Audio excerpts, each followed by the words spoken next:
స్థానిక ఏటుకూరు రోడ్డులోని జిల్లా పరిషత్ హై స్కూల్లో ARS ఎడ్యుకేషనల్ ట్రస్ట్ ఆధ్వర్యంలో 9-10 తరగతులు చదువుతున్న విద్యార్థులకు స్కూల్ యూనిఫామ్స్, 6 నుండి 8 తరగతులు చదివే విద్యార్థులకు పాఠ్య పుస్తకాలు పంపిణీ చేశారు. ఈ కార్యక్రమానికి ముఖ్య అతిథిగా హాజరైన DO ఆంజనేయులు ఈ సందర్భంగా మీడియాతో మాట్లాడారు.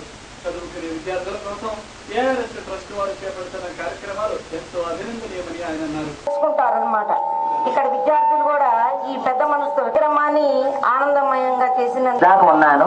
నేను మా మనవరాలు బాగా లేకుంటే వెళ్ళాలి. హై స్కూల్ విద్యార్థులు కూడా వచ్చేసి తీసుకోవాల్సింది కోరుతున్నాను.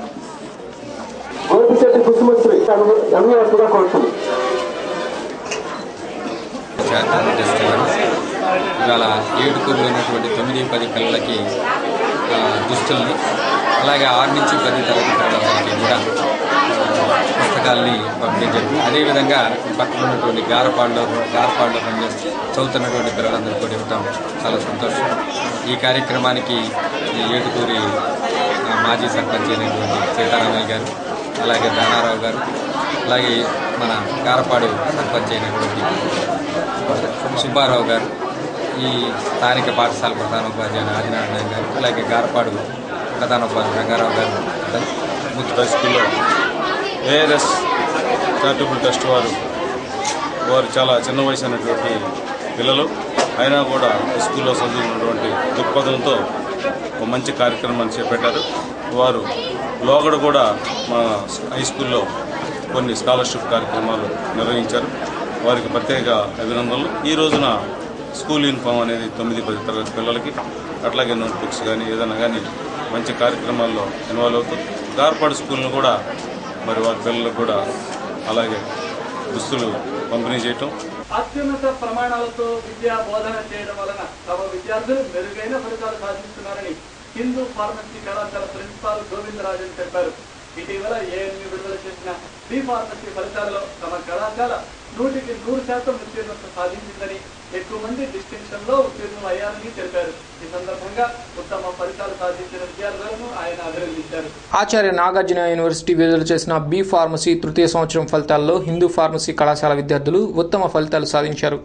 ఈ సందర్భంగా కళాశాల ప్రిన్సిపల్ కళాశాల పరిధిలో ప్రథమ, ద్వితీయ, తృతీయ స్థానాలు సాధించిన విద్యార్థులు మీడియాతో మాట్లాడారు. తమ అధ్యాపకుల బోధన, కళాశాల యాజమాన్యం తమపై తీసుకుంటున్న శ్రద్ధ కారణంగా తాము మెరుగైన ఫలితాలు సాధించామని వారు తెలిపారు. మన పిల్లలు 6th సెమిస్టర్ మంచి మార్క్ ఇచ్చారు. 93 మందికి 53 మంది డిస్టింక్షన్ వచ్చింది. కానీ అందరూ ఫస్ట్ క్లాస్ పాస్ అయ్యారు. సో మా మేనేజ్మెంట్ తరఫు నుంచి, మన కాలేజ్ ఫ్యాకల్టీ తరఫు నుంచి మన అందరికీ కంగ్రాట్స్ చెప్పించి, ఇంకోటి మన ఫ్యాకల్టీ అందరూ బాగానే చెప్పారు కాబట్టి నెక్స్ట్ టైం నుంచి వాళ్ళ పిల్లలందరూ 93 మంది డిస్టింక్షన్ స్కోర్ కావాలని కోరుకుంటాం. సో ఇది మా ఇంటెన్షన్. తర్వాత మా పిల్లలు కూడా ఇప్పుడే చెప్పాము, అందరం మంచి మార్క్ తీసుకోవాలి, యూనివర్సిటీ లెవెల్ బాగానే రావాలి, అందరూ కంగ్రాట్ చేసి చెప్తాము. మా సభ్యులు కూడా మేము కంగ్రాట్ చేస్తాం. నాకు మొన్న జరిగిన 6th సెమిస్టర్ 3-2లో 85.5% వచ్చింది. ఫస్ట్ ర్యాంక్ వచ్చింది. మా కాలేజీలో ల్యాబ్స్, ఆపర్చునిటీస్ అన్నీ చాలా బాగున్నాయి. అందుకే నాకు ఫస్ట్ ర్యాంక్ వచ్చింది. ఈసారి యూనివర్సిటీ ఫస్ట్ రావడానికి ట్రై చేస్తాను. సెకండ్ సెమిస్టర్లో 85% వచ్చింది. హైకోర్ట్ సెమిస్టర్స్ కాలేజ్ వాళ్ళు చాలా ఎంకరేజ్ చేస్తారు, సెమినార్స్ కానీ దేనికైనా. ఈసారి యూనివర్సిటీ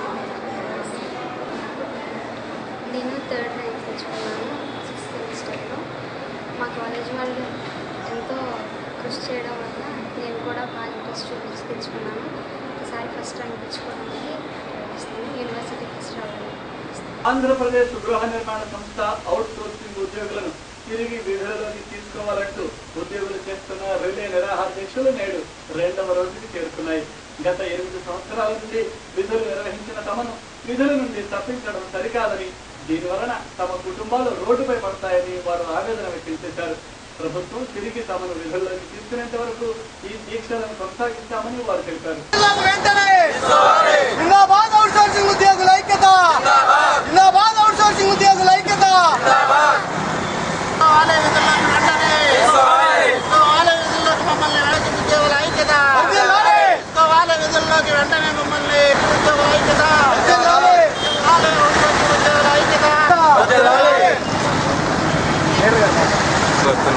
గత 8 8 సంవత్సరాల నుంచి మా పేదలకు ఇల్లు కట్టేయడంలో మా పాత్ర చాలా కీలకంగా ఉపయోగించుకున్నారు. ఇన్ని సంవత్సరాలు ఉపయోగించుకున్న మమ్మల్ని ఈరోజు పని లేదు అని చెప్పి మమ్మల్ని రోడ్డు మీదకి విసిరి పారవేశారు ఒక కలం పోస్టులో. ఇది ఎంతవరకు భావ్యం అని చెప్పేసి మేము ఈ రాష్ట్ర ప్రభుత్వాన్ని అడుగుతున్నాం. మేము అందరం కూడా వయసు పైబడి 40 సంవత్సరాలు దాటిన వాళ్ళం, మా కుటుంబాలన్నీ కూడా రోడ్డును పడిపోతున్నాయని చెప్పేసి అధికారులు వారికి ఎన్నోసార్లు విన్నవించుకుని చెప్పినా కానీ వాళ్ళు ఏం పట్టించుకోలేదు. అందుకని చెప్పేసి మేము ఈ నిర్ణయం తీసుకుని ఈ రిలే నిరాహార దీక్షను 19వ తారీఖు నుంచి 29వ తారీఖు వరకు జిల్లాల్లో చేస్తూ, అలాగే 30వ తారీఖున కేంద్ర కార్యాలయం ముట్టడి చేయాలని చెప్పేసి కూడా ఒక నిర్ణయం తీసుకున్నాం. అలాగే రాష్ట్ర వ్యాప్తంగా కూడా 13 జిల్లాల వాళ్ళందరం కలిసి 26వ తారీఖు దగ్గర నుంచి 30వ తారీఖు వరకు కూడా హైదరాబాద్ ఇందిరా పార్కులో ధర్నా కార్యక్రమం కూడా నిర్వహించడం జరుగుతున్నది.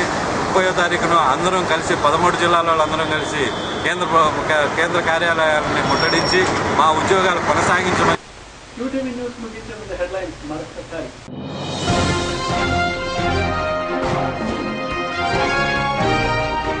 విద్యా వ్యవస్థలో ఉన్న లోపాలు సరిచేసి ప్రభుత్వ విద్యాలయాల బలోపేతానికి చర్యలు తీసుకోవాలి. ఏఎస్ఎఫ్ ఆధ్వర్యంలో కలెక్టరేట్ వద్ద ధర్నా.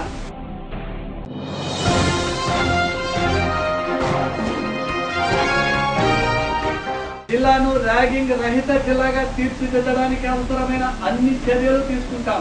జేసీ వివేక్ యాదవ్.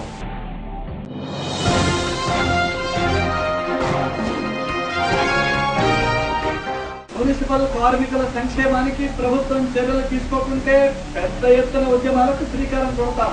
సిపిఐ జిల్లా కార్యదర్శి అజయ్ కుమార్. ఇది ఈరోజు విశేషాలు. మరిన్ని వార్తలతో మళ్ళీ కలుద్దాం.